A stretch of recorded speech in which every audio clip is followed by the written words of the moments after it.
I have a personal interest in not only seeing, but having a hand in dealing the death of the Republican Party. I turned 18 in July of 2000, and a few months later, the election, was my first time voting. And guess who I voted for? It's fooled me once. Shame on you. It fooled me, we can't get fooled again. I remember watching the inauguration of George Bush and thinking that, this was good. I had picked the winning side. I remember growing up listening to the rants of my father about the Democrats and about Bill Clinton and how he just despised them all, and because they were liberal and Democrats, by default, because his opinion, they were evil. And I never bothered asking, I never bothered questioning, I just took it for his word. Like the parental authority, as so many people buy into, whether it be religion or politics. And because my family's not religious, they're political, and that's their religion. After the attacks of September 11th, I remember feeling happy that we had a cowboy president, that we were going to be safe because we had a leadership that was strong and gung-ho and was going to go after those who threatened us. I remember when Bush made the ultimatum to our countries, if you're not with us, then you're against us. And I remember agreeing with it. Because we're in the United States. Why would anyone disagree with us, especially if they're our friends? Why wouldn't they side with us unless they are our enemies? Then the Iraq War happened, and I supported it 100%. I remember feeling the idea that I didn't believe in the weapons of mass destruction explanation, but I did support the idea of ousting dictators and brutal thugs who suppressed basic human rights of those they rule over. And to this day, I still like the idea of that. But we don't have the right as a country to go in on our own and oust whoever we want for whatever reason, just for shits and giggles. I bought into the manufactured lies and fear and propaganda from the right. I thought that liberals were weak and had no good ideas and were anti-American and bought into the ideas that if you questioned our president and our administration and the reasons we go off to war, you are un-American, you are against the troops. I bought into it. But my support for Bush and for the Republicans began to erode when I realized they were anti-science. I have always had a love for science. I have always been in awe of the ever-expanding body of knowledge brought to us by science. I've slowly became aware that Republicans are not friendly to science. They're friendly to corporations and to big business who are against science when it goes against their profits and any means for them to make money. I also have always accepted the theory of evolution, and conservatives hate it. They're massively religious, and anything that threatens their idea that they were created special. I've always accepted that. I've always accepted science and the process of science, but I didn't accept the critical thinking that went outside of science. I can forgive myself for being young and stupid and naive for voting for Bush the first time around. Even looking back, I could say the same about the second time around. But the third? Sometimes these dollars, they go to projects having little or nothing to do with the public good. Things like fruit fly research in Paris, France. I kid you not.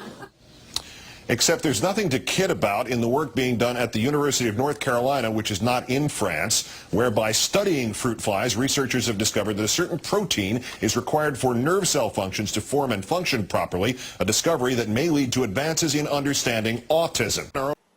After the election of Barack Obama and his inauguration, it wasn't soon afterwards that the viciousness, the venom, the hatred spewing from the right I gave him peace of my mind. I told him to his face I didn't want his policies to work. This president, I think, has exposed himself as a guy over and over and over again who has a deep-seated hatred for white people. My transition from a solid Republican to more left of center happened rather quickly.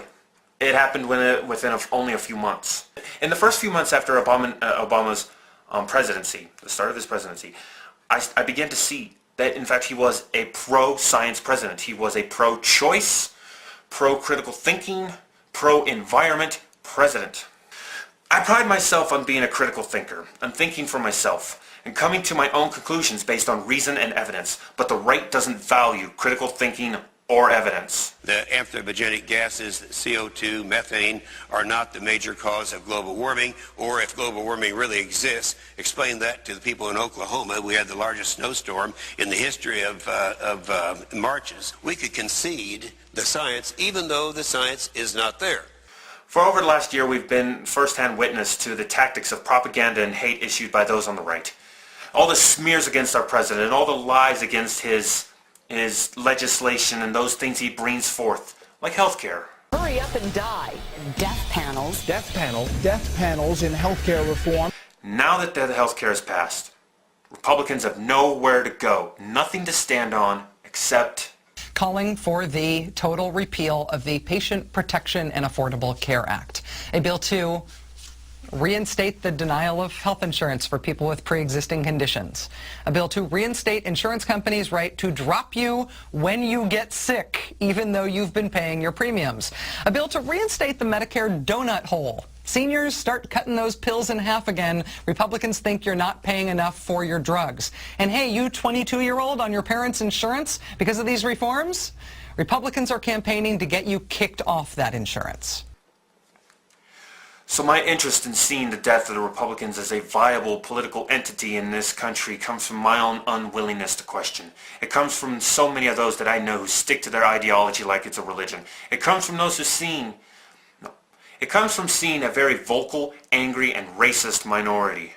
And it comes from the undeniable fact that for the last 30 years, the conservative brand has done more to split and weaken this nation than our enemies have in the last 100. Conservatism holds no future.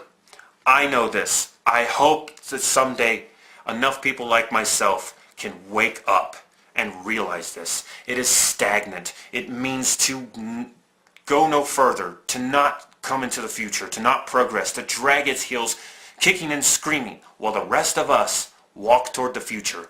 They could try to slow us down, and they are successful time and time again.